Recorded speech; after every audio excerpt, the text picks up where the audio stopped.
నేర్చుకోవడం అవన్నీ పక్కన పెడితే మాట్లాడేటప్పుడు కూడా తెలుగును వదిలేస్తూ ఉంటారు. ఇది ఎంత దౌర్భాగ్యమైనటువంటి విషయం. ఎందుకు ఇలా చేయడం? నేనేమో కొంతమంది తిడుతూ ఉంటాను, కొంతమంది నా దగ్గరకు వచ్చినప్పుడు అంటూ ఉంటారు, కొంతమంది వచ్చినప్పుడు నా దగ్గరకు వచ్చినప్పుడు అంటారు, నేను వాళ్ళని తిడతాను. ఎందుకే ఇలా అనవసరంగా ఇలా మాట్లాడడం ఎందుకు? తెలుగులోనే చెప్పచ్చుగా ఆ పదాన్ని కూడా. నా దగ్గరకు వచ్చినప్పుడు మా ఫాదర్కి షష్ఠిపతి గుర్తు వస్తుందండి, ఎందుకు ఫాదర్ అని ఎందుకు అనడం? అనుకో, సరే అనుకో, నీకు ఇంగ్లీష్ వచ్చని నాకు నా దగ్గర ప్రదర్శన చేయక్కర్లేదు. ఇవాళ అందరూ చాలా మంది మాట్లాడతారు, అదే నీ ఒక్కడికే వచ్చాను కాదుగా, ఎందుకు మా ఫాదర్కి షష్ఠిపతి గుర్తు వస్తోందండి అని అన్నాం. ఎందుకు ఇది? ఈ మాట ఎందుకు? మా నాన్నగారికి, మా తండ్రికి అంటే చదువులుగా ఎంత చాలా బాగుంటుంది, ఎంత వినడానికి ఎంత బాగుంటుంది.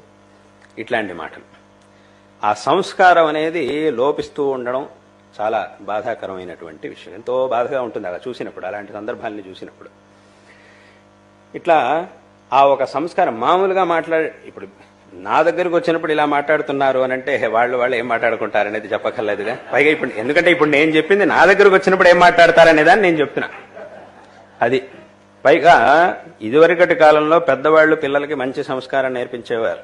ఇంట్లో ఎలా ఉండాలి, దేవుడి గదికి ఎలా ఉండాలి, దేవుడి దగ్గర ఎలా ఉండాలి, గురువుల దగ్గర ఎలా ఉండాలి, పెద్దవాళ్ళ దగ్గర ఎలా ఉండాలి, ఏదో గుడికి వెళ్ళినప్పుడు, క్షేత్రానికి వెళ్ళినప్పుడు అక్కడ ఎలా ఉండాలి, గురువు స్థానానికి వెళ్ళినప్పుడు ఎలా ఉండాలి, ఇవన్నీ నేర్పిస్తూ ఉండేవాళ్ళు. ఇప్పుడు అదంతా ఏమీ లేదు.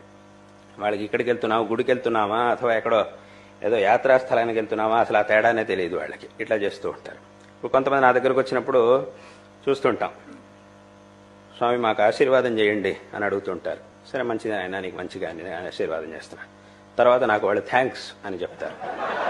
ఆశీర్వాదం చేసినందుకు నాకు వాళ్ళు చెప్పేది థ్యాంక్స్. మా అబ్బాయి అండి, మా అబ్బాయికి ఏదైనా ప్రసాదం ప్రసాదం ఇచ్చిన తర్వాత పిల్లలకి చెప్తారు, థ్యాంక్స్ చెప్పు, గురుగారికి థ్యాంక్స్ చెప్పు అని చెప్తున్నారు. గురువు గారికి థ్యాంక్స్.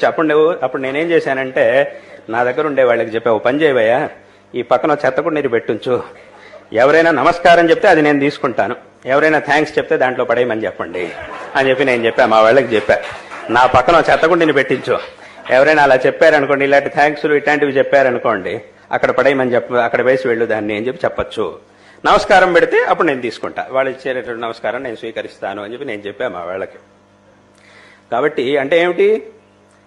గురువుల దగ్గరికి వెళ్ళినప్పుడు ఎలా ఉండాలి, పెద్దల దగ్గరికి వెళ్ళినప్పుడు ఎలా ఉండాలి, ఇంకెక్కడికైనా వెళ్ళినప్పుడు ఎలా ఉండాలి, వీటన్నిటికీ కూడా ఒక పద్ధతి ఉంది.